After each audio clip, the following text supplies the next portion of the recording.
Hello, welcome. Thank you so much for joining us today. I hope that y'all are just as excited as I am to keep going on session 2 of today's virtual job fair. This is part of our EMEA event, Europe, Middle East, and Africa.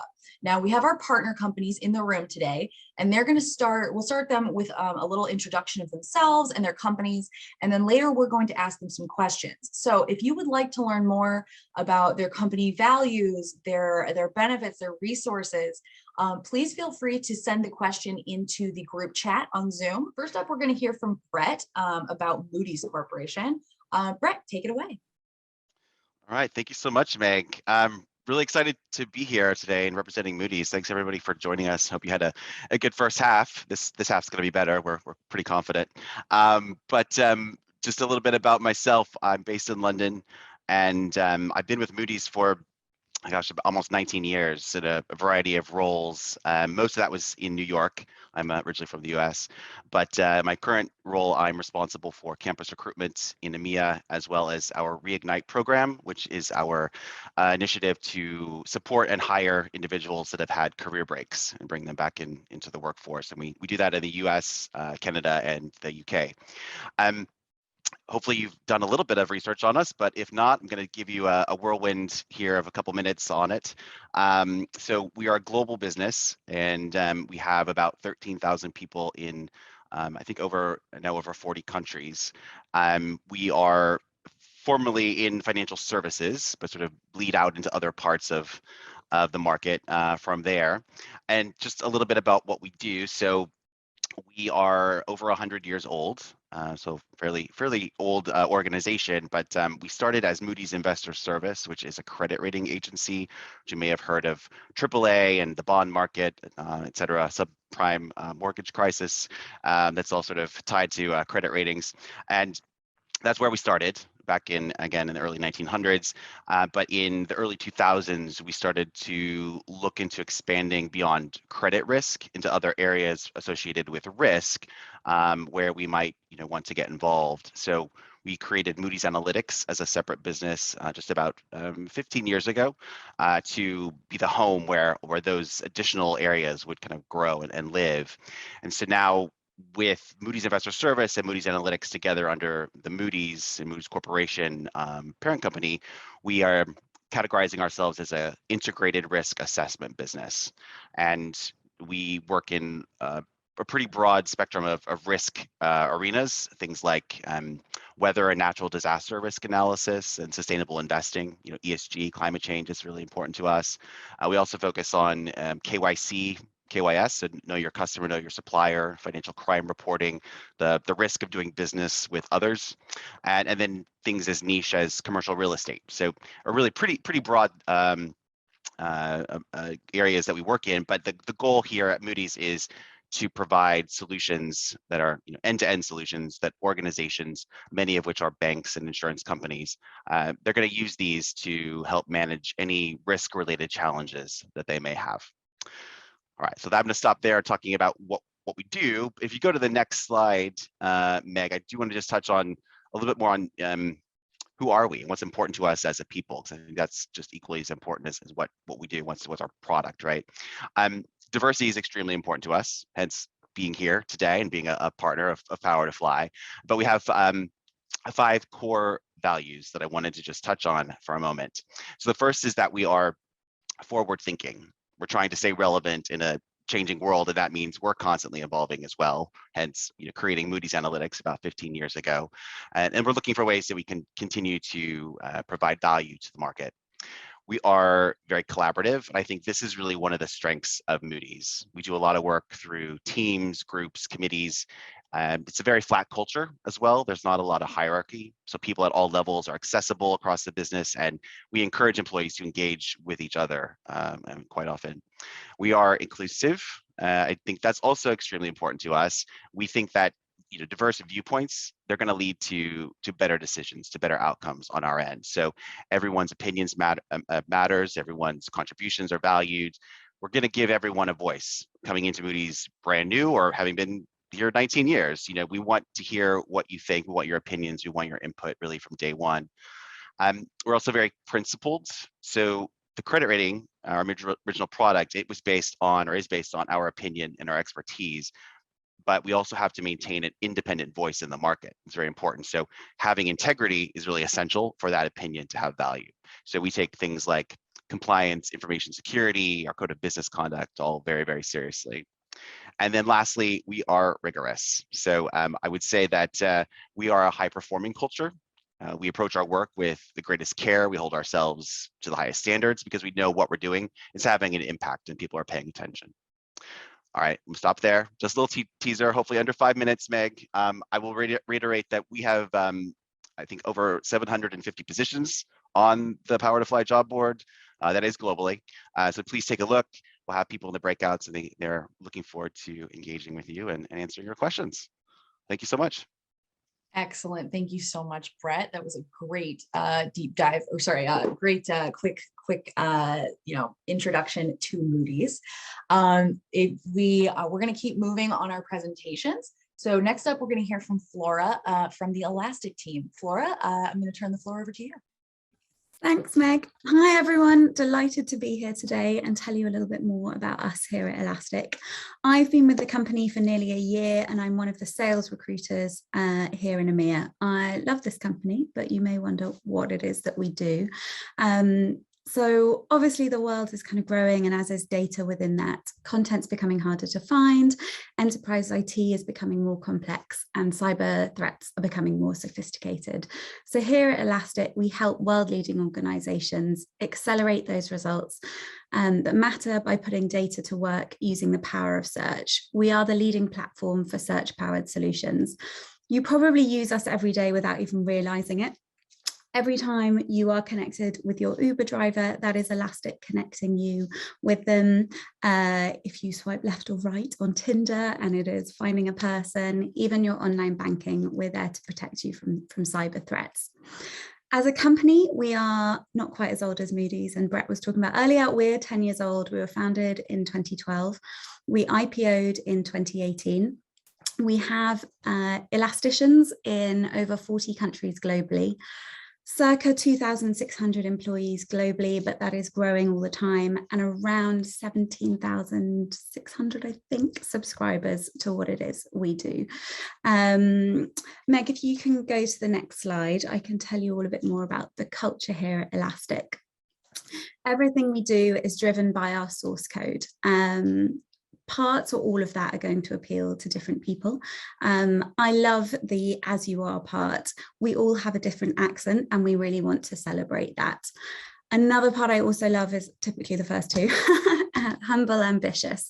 We want people to grow and develop and become what it is they want to be.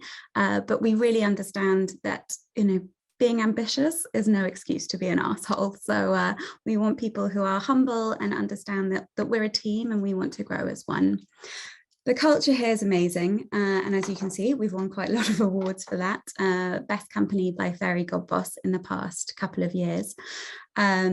Also behind that is some amazing benefits. Now, I mentioned we've got people in over 40 countries. So some of those benefits are going to vary from country to country, but some of those are global. So we have everything from 16 weeks paid parental leave for all new parents at Elastic. We get 5 days volunteer time off, so you can give back. I donate blood. I live in the middle of nowhere in the UK, so it's quite nice to be able to take a few hours out and find a hospital instead of spending the whole weekend doing it. We also get $15,000 up to in donation matching. So the company will double whatever you donate through the platform. And obviously, COVID's been a really tough time for a lot of people. So the company very quickly adapted to that and introduced what we call shut it down days. So we are shut 2 Fridays a month and have been since the start of the pandemic. That is on top of our quite generous annual leave policy. So you've got the time to kind of get that balance back. There's one of our parts of our source code is home dinner to ensure that you have a balance in life. So the shut it down days are amazing. If you've got any questions, do put them in the chat, or I look forward to meeting some of you in the breakout room I will be in, but we've got other elasticians in other breakout rooms, and please ask us any questions. Thanks very much. Excellent. Thank you so much, Flora, for that amazing introduction to Elastic. Next, we are going to hear from Jillian, who is here representing Unstoppable Domains. Jillian, take it away.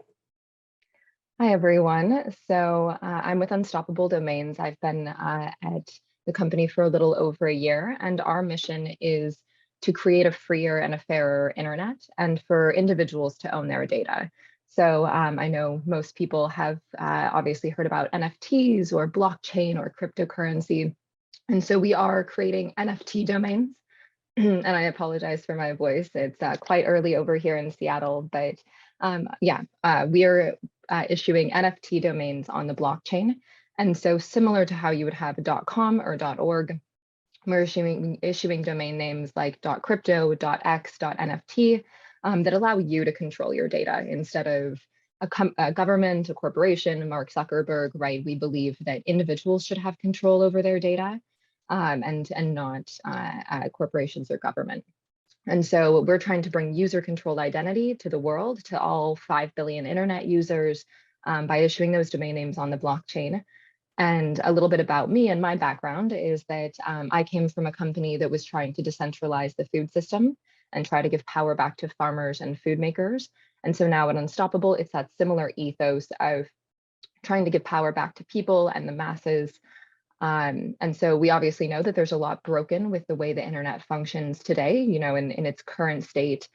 Users, us all as users, have our data being extracted from us. And we believe in a world where users get to permission their data and earn rewards and take their data with them through the internet and parse it out and give it to websites and corporations as they see fit. And so there's a lot of superpowers associated with it, but trying to create a more decentralized, freer and fairer version of the internet is the ultimate goal. And so if you want to flip to the next slide, Megan. A little bit about our principles and our values and how we act, and more about kind of the background of the company. We started in 2018, so very much the youngest company on the stage thus far. But we, over the last several years, have grown our team from about 30 people to 160. We're fully remote. We're in 20 different countries right now. We actually have no actual locations. We've always been remote, even from the beginning in 2018. And you can see here kind of how we act, how we make decisions, how we win. These are our core principles that really guide us. And so since things move so quickly, you know, we believe that everyone should be able to act like an owner, and we want everyone to be empowered to take action. And then we also believe sharing knowledge asynchronously is crucial. You know, we are fully remote across every time zone you can imagine. And so we believe that everyone's better off for having more information, and that the more we can document, create videos, share information publicly via Slack, the better off everyone will be. And then one of my favorite ones is go down the rabbit hole. So that's a common phrase in the crypto and blockchain space. And I would say the piece that kind of unites our team most heavily is the fact that everyone is innately really curious and mission driven and wants to just understand and learn constantly. And so that's the beautiful thing about the crypto and blockchain space, is it's evolving every single day, and we all get to learn and be beginners and be challenged in our roles. I mean, we have amazing executives from Twitter and Amazon, but even if you have worked your way through these massive tech companies before, doing this role at a crypto and blockchain company is a totally different challenge. So if you like to learn, this would be an amazing place for it. And I guess just something else I would like to highlight is that we know that most people don't have crypto and blockchain backgrounds, right? This is still a very new and evolving space. And so myself and I would say at least half of our current team had no previous experience, knowledge, what have you. And so we've really focused on building out our crypto education program so that you can come to Unstoppable and just learn alongside everyone and have a really, really structured onboarding program to where you can learn about the space, interact with the space, and grow with the company. And then around how we make decisions, very similarly, we embrace autonomy and believe that, you know, the people who are closest to the truth should be making decisions and guiding the company.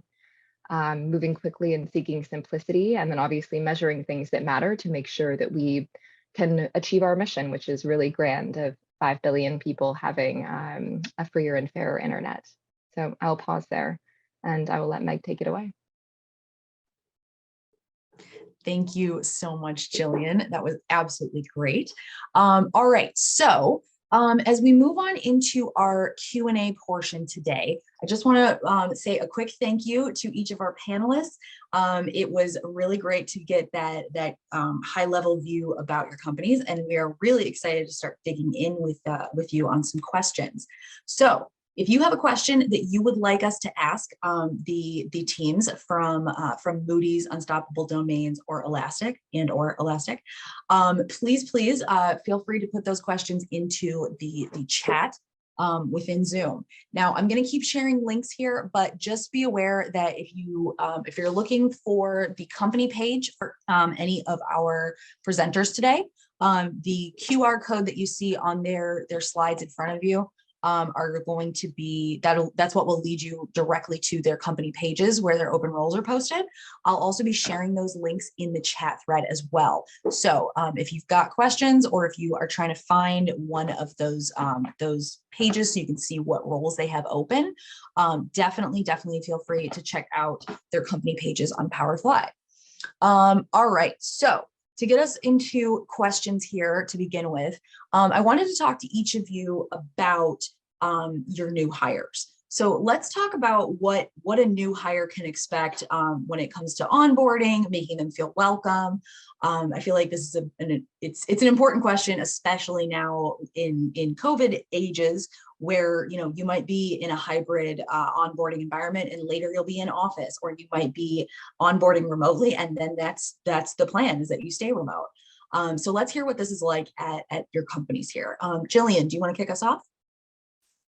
Sure, yeah, happy to.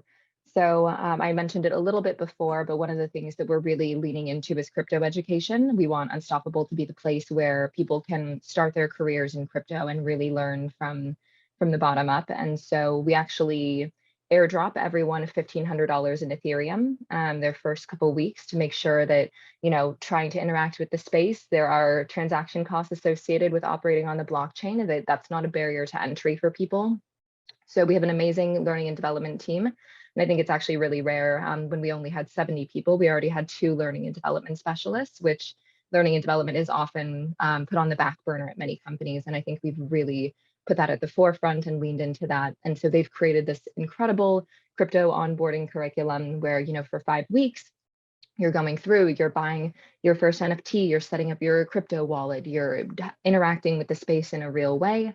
And we have so many different training sessions and ways to support and buddy programs to really make sure people get integrated into the culture. And so that's on the crypto side, one piece. And then we have a really incredible, just structured onboarding program in general coming into the company, supporting across all different time zones. And so our HR team obviously supports very heavily your first week and makes sure that you have a really structured onboarding plan once you move on to your department. And then just facilitating connection through Slack and donut dates and different things to really try to make sure that people feel connected even in this remote world.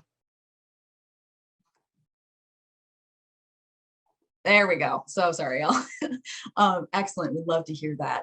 All right, Brett, why don't you tell us what new hires can expect with Moody's?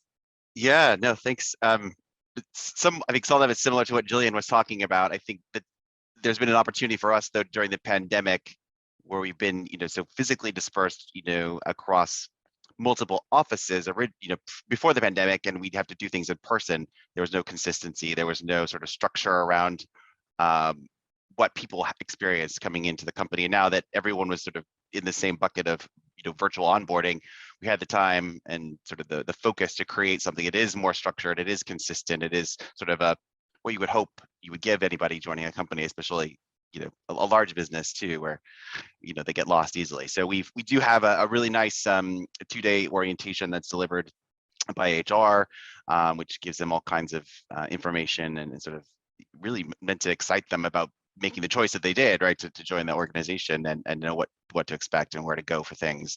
We also reach out to them in advance of starting, so that's definitely a priority for the managers to make sure that even before the person has officially, entered the building, as you were, they know that we're planning for them and everything is being prepared. We assign buddies within their teams. Coming into these larger corporations, there's a lot of questions, and the managers are also doing 100 other things. So they might not be readily available, even though we do use Slack and other things for quick questions.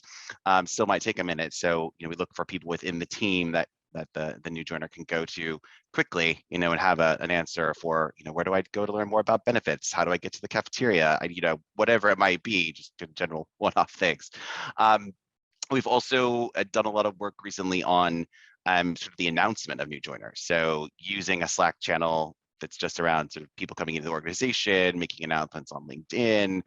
That's all stuff that we didn't have before COVID. And so I think as this virtual world has become more and more important, we've finally, invested in doing that. So that's also quite nice. I think, but we do have quite a hybrid model still. So some people are coming in, some people are never going in. And we have to kind of remain flexible and make sure that at least for onboarding and in orientations, things like that, people have the same experience.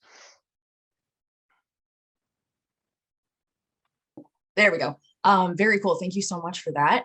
Flora, let's talk about Elastic. What does it look like for a new hire?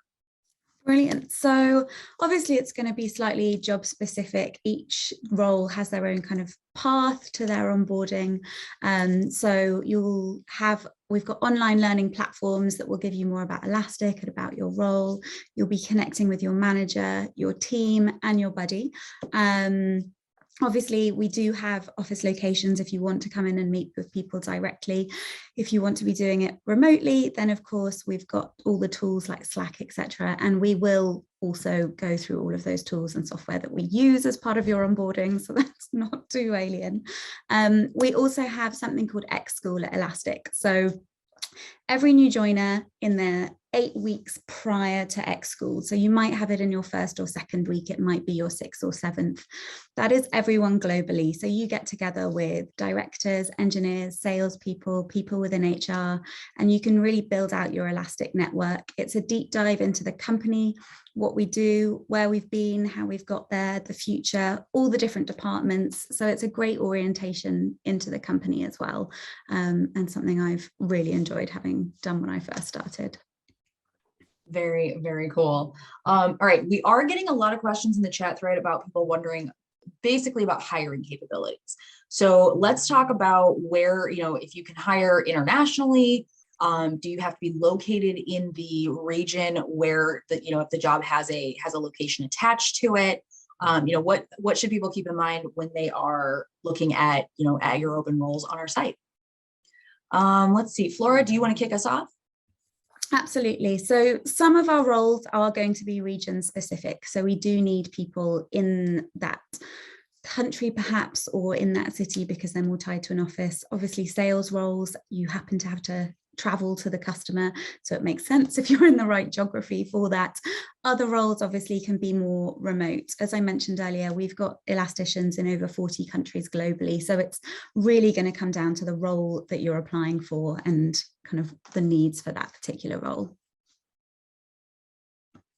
There we go. Sorry, Flora, I just I muted you on accident. All right, great. Let's talk to Jillian. Jillian, what do the hiring capabilities by and large look like for Unstoppable Domains? Yeah, absolutely. So we are hiring globally. We have team members in 20 countries and growing every single week. Similarly to Flora, there are some roles where we do want them to be within a couple hours or plus or minus 2 hours, basically similar time zone to the geo that the country has the role posted in. So, if we're building our, business development team in APAC, right, that, we obviously could be bringing on team members in Australia or Singapore or the Philippines, what have you. So there's a lot of flexibility, but kind of as long as it's within a couple hours. And there's some roles that are basically evergreen and fully remote and open to hiring them globally. And then some roles like our blockchain developer role, for example, we're leaning really heavily into Ukraine, Poland, and just building that team out in Europe is a huge focus for us. Excellent. Very cool. All right. And Brett, let's talk about Moody's. Yeah, it's a big topic. So let's see where to start. So we do hire internationally. I would say because of the pandemic, but we were going this route before, is the location of a position is so much more flexible than it was before. We're so used to working across, the computer screen now. So if a position was originally supposed to be in New York, and now we're going to have it be in London or Madrid or something, that's fine. It's still going to be the same experience regardless. So we have more flexibility on that. We do 100% working in the US on a case-by-case basis. Currently, that's the only place. And in terms of work eligibility, we also do visa sponsorship on a case-by-case basis. So some parts of the business totally into that, some really only when absolutely required. And then of course in certain countries it's just so much more complicated than it is in other places. So Brexit didn't help with that. But if you're an EU citizen, great, we've got lots of options for you. We are expanding on the tech side. I'm just thinking that through in Vilnius is where we're building out cybersecurity. So a lot of opportunities we expect to have there that didn't previously exist. We do a lot of tech hiring in Grenoble in France, in Brussels as well. And then in the US, our tech hub that we're building up is actually in Charlotte, North Carolina. So there's a lot of activity there. Very cool. Thank you for covering that for us. All right, so let's talk about talent development. Okay, I'm particularly interested in how your companies nurture diverse talent to position them for leadership roles. We all are much more aware now of how, the higher you rise in an organization, or the more you look at kind of what the pyramid of your organization looks like, it gets a lot whiter as you get towards the top, doesn't it? So let's talk about what that looks like at your companies. How do you not only recruit talent from a very diverse pipeline, but what does your company do to really support and nurture these people into leadership roles? Let's see, Jillian, do you want to kick us off? Sure, yeah, happy to.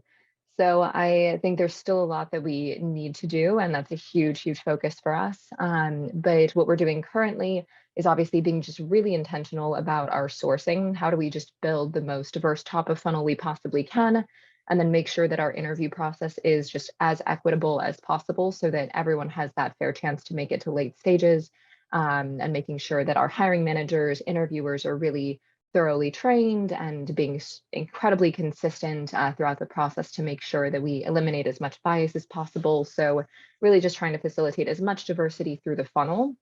And then once people are on the team, obviously the kicker is to retain them and make sure they feel valued and developed. And so we're actually in the middle of a huge cycle right now around professional development plans. We basically put out to everyone in the company, what are your development interests? Are you interested in promotion, professional development plans? What ultimately is the end goal, just so we could really hear from every single person. And like I said, the company is only about 150 people right now. So we're going through every single person individually with their managers and with them, and kind of discussing their growth paths. And so we are in the middle of rolling out career paths across the org so people can really clearly see what next steps they need to take in order to move forward. And have really honest conversations with their manager about maybe skills that they need to develop or are lacking currently that would prevent them from moving forward.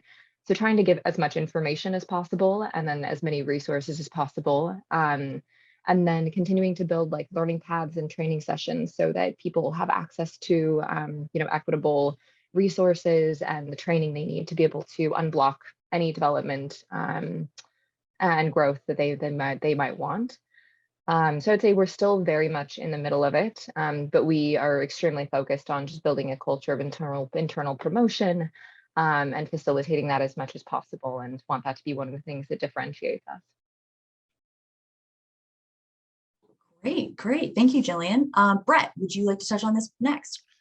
Yeah, definitely. So just touching for a second on the interview sort of in recruitment process, we've done a lot of work on making sure that we have structured interviewing, competency-based interviews. Everyone gets the same questions, so that it's taking out as much bias as we can in the process. We also require diverse interview panels to make sure that the people that are meeting with the candidates represent an array of backgrounds and life experiences as well. So that's something we do globally, and then we work with obviously organizations like Power to Fly to attract that talent. So hence again today. So very much focused on that and increasing the funnel, because if we don't increase the funnel, then the likelihood that the change is going to happen when the people get to the end is very small. So very much a focus for us globally as well. And then when you get into Moody's, there's a couple different things that we can focus on when it comes to supporting diverse talent and leading them into leadership roles and through their careers. I think one of the more organic things that we do is we have business resource groups, or BRGs. Some companies call them ERGs or affinity networks, and we have a number of these chapters globally, one for veterans, one for women, one for LGBTQ+, neurodiversity, et cetera. And those are great organizations where people can get leadership opportunities and experiences that they wouldn't get in their day-to-day work, because it's sort of added to their role at Moody's. So that's one more organic way. People can be co-chairs, they can be steering committee members, they can lead on an event. But then I think we're also on a learning and development journey. It's a little similar to what Jillian was saying, where finally trying to pull something together globally that is a solid, consistent program in learning and development. And so we're rolling out things like we have something called TIDE. It's not an acronym, it's just the word TIDE, and it's focused on high potential diverse talent, so specifically women and people of color, to get them into leadership positions. So giving them sponsorship and mentors and things like that, and training to get them to the next level. So that's one of the things we're doing, and it's just kind of the beginning for us, I think. Excellent, love to hear it. And we'd also, I know we've got a lot of people that are either just joining us or asking questions in the chat thread about returnships and that kind of thing. So definitely check out Moody's. I know they had talked about it. But if you have questions like that and you're not sure if we've answered it or not, doesn't matter. Please feel free to put your questions into the chat. Flora, let's talk about Elastic. What does Elastic do to nurture not only that diverse pipeline, but also to help talent, once they're in the door, to keep rising into leadership roles? Absolutely. So as Gillian and Brett both said, this is always something that's going to be ongoing. No one's ever kind of got this perfectly right. So we're growing and developing that, and we've got an amazing leader called Karen Penn who's really pushing that within Elastic. From the beginning, as you first engage with Elastic, we want to make sure that there's a diverse funnel, and to us, diversity is everything from gender to obviously neurodiversity. We have a program called the Someone Like Me program. So anyone throughout the interview process can get in touch with somebody internally who is like them, just to have a conversation to see what Elastic is like and how it treats people. And that is separate from the interview process, but a great tool that people can kind of find out more about us. We also have 7 different ERG groups for people internally, and everyone can be a future leader here at Elastic. So we want to kind of really nurture that talent. We've got all sorts of learning and development, but obviously working with managers and listening to people and seeing what they want to do so we can bring them up, promote them, and hopefully have some fantastic future leaders. That is absolutely wonderful. I can't tell you how happy it makes me to hear people talk about things like neurodiversity when we're having DEI conversations. We all know how important diversity is, but it's also something that is very easily kind of stereotyped into basically visual diversity. But it's, as somebody who is part of their neurodiversity tent, it is a big tent, I get it. I live with bipolar disorder, and it is so incredibly gratifying to hear people talking about neurodiversity as something that, not only makes you, maybe gives you like a different perspective on certain things, but it's also one of those things that really needs to be supported. There are great employees within the neurodiverse community, and it's only, a couple accommodations that enable us to do our best jobs for y'all. So thank you to each of you for talking about that. Okay, let's talk about, let's see, where did that go? So sorry, y'all. Oh, there it is. All right, so if you are kind of looking inward at your company, can you tell us a little bit about how your company puts people first? And, if that has changed at all over the duration of your company, longevity there, or even if the pandemic has changed what they'll do for your people. Brett, do you want to start us here? Yeah, so that's a big question. So I'm gonna tackle this. Let's see. So putting people first, we always have said that people are our greatest asset. Like that's, we don't make tennis shoes, we don't sell cars, right? Our opinions, the services that we create, that's all based on what the people that we employ and they're part of Moody's can produce. So people are our greatest asset. We'll say data is a close second, but that's just the reality of today. But people are our priority, really. And I think what I saw during the pandemic, which was exciting as someone's been in the company for so long, is that there was no hesitation to immediately close down the businesses, send everyone home, not worry about rushing back. We'll figure this out, making sure that people disconnected and didn't become a slave to their computer and we're online 24/7 and taking their time off even if they didn't go anywhere. That was all sort of mental health check-ins that we were doing, which I really just thought sent a good message externally, but internally, I think more importantly. So that's been very important to us. And it's no surprise with this great resignation that we are experiencing. People obviously are even harder to come by than they were before. So we've done a lot to retain the people that we have, but also to make sure that if we're offering benefits or cultural things that we think are important, that we're promoting that and we're making sure that they are in fact having an impact and do appeal to people. So there's been a lot of work just sort of reevaluating how we talk about ourselves and what we say.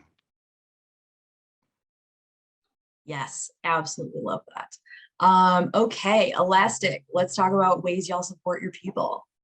Yeah, so people are our lifeblood, it's what makes up who we are. I'm one of those people that makes up who we are. And we have a really open culture here at Elastic. We regularly have company all hands and everyone's encouraged to have a voice, ask questions, take yourself on mute. That can be sometimes intimidating when there's that many people, but again, there's a document that goes around so you can ask questions anonymously. That's what I'm thinking of. So we want everyone here to have a voice. We also really like to look after our team. Obviously, I mentioned the shut it down days, which obviously have been a pivot from COVID, but we've always had an excellent annual leave policy. Sorry, I don't know what it's called in every country, time off. And then they've added this. So it's about an extra 24 days a year with those 2 days off. And that's making sure that everybody has that time. Obviously, with the lockdowns, people might have been, you're stuck at home. Potentially, you might be working a little bit longer because you haven't turned off during those times. People were homeschooling children, trying to juggle work and everything. Perhaps you were looking after sick parents. So we were all given that space and time to kind of really deal with whatever we needed to deal with. Obviously, in a lot of countries, those lockdowns no longer happen, but it's been something that we have all been hugely grateful for. So they've decided, we've got them for the next year as well. And they've listened to what everyone said. And I think that's really important. Absolutely. Listening is huge when it comes to that kind of stuff. All right. Does anybody else want to speak on how y'all treat your people? Jillian, you want to say anything else? Yeah, I will just highlight one thing that I feel is a little bit different. We have a huge amount of our team in Ukraine, and so I think that has just pushed us more than ever to really put people first in even a different way and just try to offer as many resources and support as possible, whether it's immigration counsel or free mental health counseling or financial assistance or salary advances, or like we're just exploring every single possible option to try to support the team. And I think we take that approach generally around people telling us what's important to them, what they need, right? And really trying to not just put surveys out just for the sake of putting surveys out, but really try to make sure that we're taking, taking those extremely seriously and being really thoughtful about the needs that we're trying to solve and making sure that the initiatives that we prioritize are meeting the biggest need of the team. So I think it's just really, pushed us to be even more in tune with our team in a different way than before. Yes. Oh my gosh. Loving all of this. Thank you to you all. And you're right, Jillian. I mean, the situation in Ukraine has been hugely impactful for so many teams who are global. So I absolutely love that is, something that y'all took special attention for. I absolutely love that. Okay, so we have a little under 15 minutes left in today's session, because we want to save time at the end to talk to y'all about breakouts and show you how you can go into those. We do have a really great question that just came in the chat. Alexis had asked, what gets you the most excited about the future of your company? I find this to be a really, really great question, because what you're excited about might not be what the company is pushing, but like it's something that you want everyone to know about. So let's talk about, what gets you the most excited. Let's see. Jillian, do you want to kick us off? Sure, yeah. I think for me, we're just incredibly mission driven, right? That this is a product that, ultimately every single person should be able to own their data. And right, so what we're doing, it should technically impact every internet user on the planet. And so really trying, to achieve that mission. So I think what gets me most excited is the potential and possibility and the fact that the company is already so far along in the process around adoption, and we're profitable and have this amazing growth trajectory and are building this incredible team. So, for me, I think it all comes back to the mission around what we're doing and making sure people control their data, and the obviously huge momentum and possibility around that. And the fact that the space is still so new and cutting edge, right? That I'm challenged in my role every single day. I'm challenged to learn something new in this space every single day.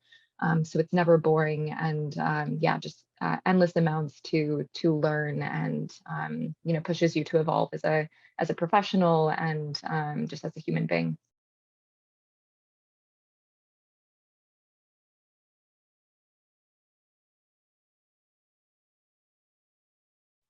I think you're on mute, Meg. You're on mute. I'll go ahead. For me, I think also, not dragging on this topic, but the fact that I've been at the company for so long, the fact that I am still excited to be at the company, I think is one of the things that excites me. And we've really started changing a lot, I would say, in the last 5, maybe 10 years, more than we did probably the 100, whatever that preceded that. So I think that's quite exciting. And with that comes, so like what Jillian was saying, continual learning new things, and we're branching out into new areas kind of on a regular basis. And so just in my role in campus recruitment, it's like, oh, now I got to go find students that do that or are interested in that. Oh, where do we go? How do we start? So that's exciting. I think we've also, with this change as a business, had some new leadership. So we have a relatively new CEO who's very excited, very outspoken, which is so not us historically. Says what he thinks, and that's exciting. Also, we have a new leader in my division. So she just started in the last couple of months, maybe. And her first thing she did when she started was changing us from HR to people team, because HR is clinical and people team is more about, explains what we're about. So things like that, which, oh, it's just a word too, but it's a huge shift, just the mindset. So these are some of the things that, high level probably, that I'm thinking about that are motivating me. Thank you so much, Brett, for stepping in. I lost my unmute permissions and truly had no way of letting anyone know. So thank you for that. All right, Flora, what would you like to tell us about Elastic? Yes, so I guess like both of the other two, there's the future of the company and my future as well. And I think both of those go really kind of hand in hand. We are a growing company. We're in a period of hyper growth. We're aiming to be a $5 billion company. We are investing a lot in our people, whether that's sales teams or on the engineering side, kind of really developing our products and our platforms.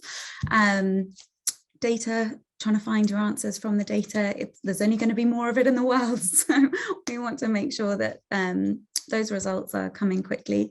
In terms of my future, I know I've been here a year, not quite the 19 that Brett's been there, but that's super exciting because there's so many possibilities, so much learning and developing that I can do. And as we grow, things are going to change, and it's accepting that change and really kind of leaning into it. And yeah, I'm excited. I absolutely love that. Okay, let's go. Let's see, where do we want to go next? Jillian, you already spoke, right? Yes. Yeah, I thought so. Sorry, y'all. I'm in the struggle bus hard this morning. Okay, let's see. We've got some really, really great questions coming in the chat thread. So Kyle had asked, what advice do you give a new starter who's onboarding to your company? Something that either accelerated your onboarding or maybe you wish you had done differently. And I think this is a great question because, you know, these are obviously our attendees are thinking, you know, kind of forward and past the interview phase and into like, okay, so when I join you, like what happens next? Let's see, Brett, do you want to start us off talking about, you know, kind of what you would have done differently, or what advice you have for new team members at Moody's? Yeah, I think focus on just you know, current times, and what I would recommend is ask lots of questions. You know, we're very much, you know, want you to feel like you know what you're doing, and you know why you're doing what you're doing, especially, right? So ask lots of questions. You know, don't be afraid to ask for help, just be inquisitive generally. So not just about what you do, but what's happening on the other side of the building, or you know, the other part of the world. So do that. Take advantage of what's offered, not just for your job, like your role, but also other things that you can do at the company, like the employee groups, or like corporate social responsibility things that you can get involved with. So just really kind of get a broad base, not just, you know, come in and do your 9 to 5. Very, Or, very cool. you know, a 9 to 5 is probably being generous, but you know what I mean. Yes. All right, let's talk to Jillian. Jillian, how about you?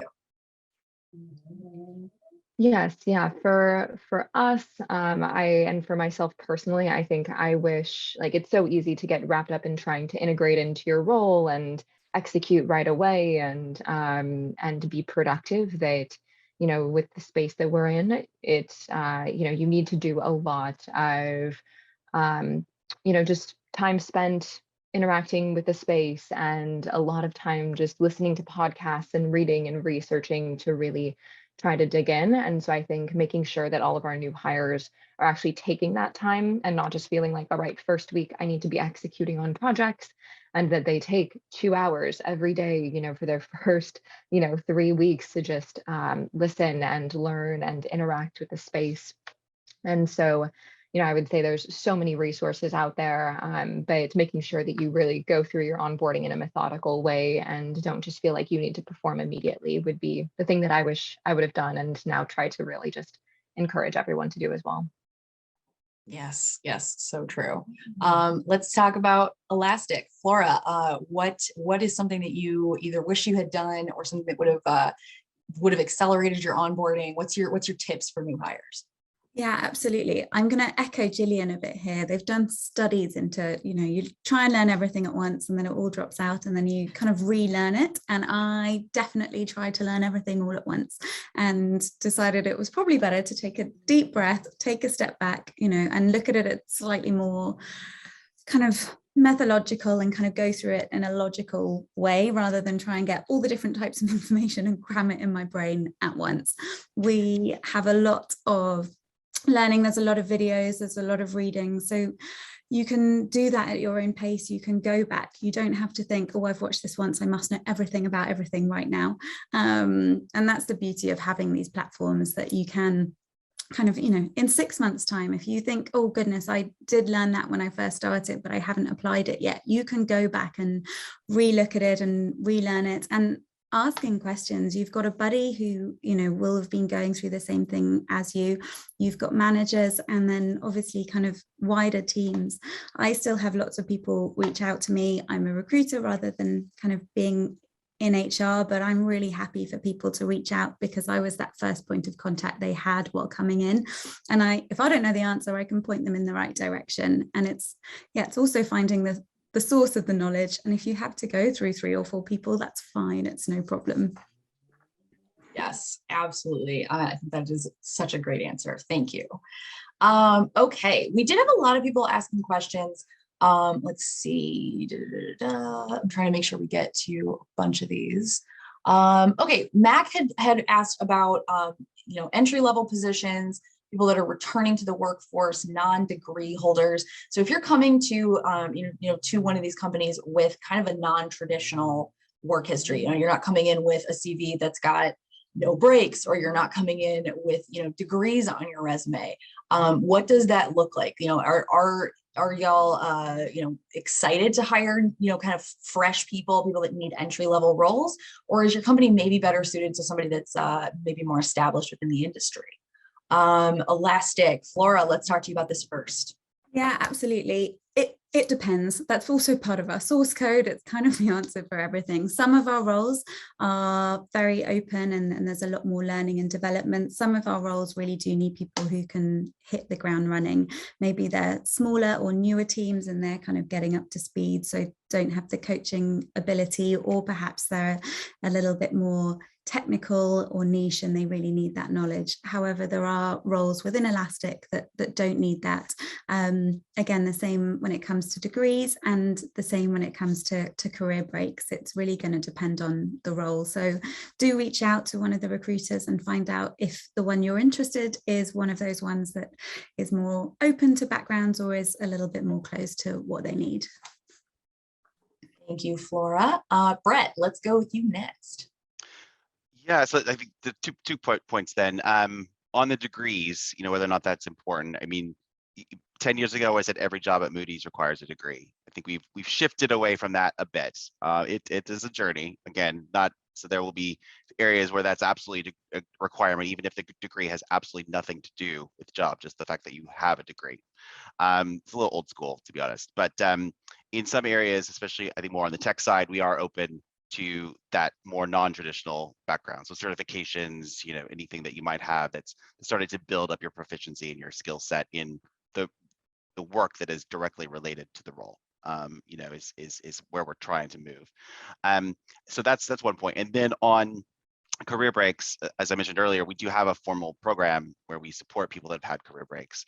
And we currently are looking for people that have had 2 years or more of a break, and then 5 years or more of experience. So sort of 7 years basically of working and then break. And break is very general. Break could be family. It could be you became an entrepreneur and had your own business. Maybe you were a politician. It's really quite broad in how we define career break.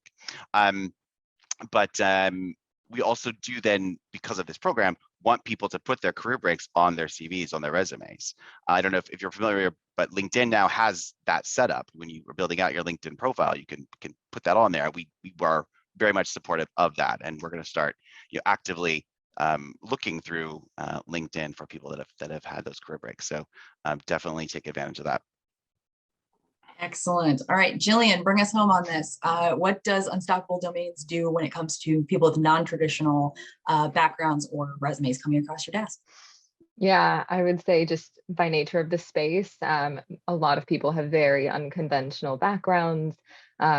People who just love crypto and blockchain and, do that in their free time, or creating projects in their free time and like writing about it or have a blog about it. And those are people, like, we have jobs that, don't exist, other like crypto content writer, right? Or podcast hosts who talk about crypto and blockchain, right? So I think we're looking for sure for people from unconventional backgrounds, since the space is so niche and it's mainly like a passion, after normal work hours for a lot of people at this point, and trying to turn those into careers for folks. And then I would also say, I feel very passionately that, your degree doesn't matter unless it's obviously for a very, very specific role, or you need a very specific certification for a legal role or what have you.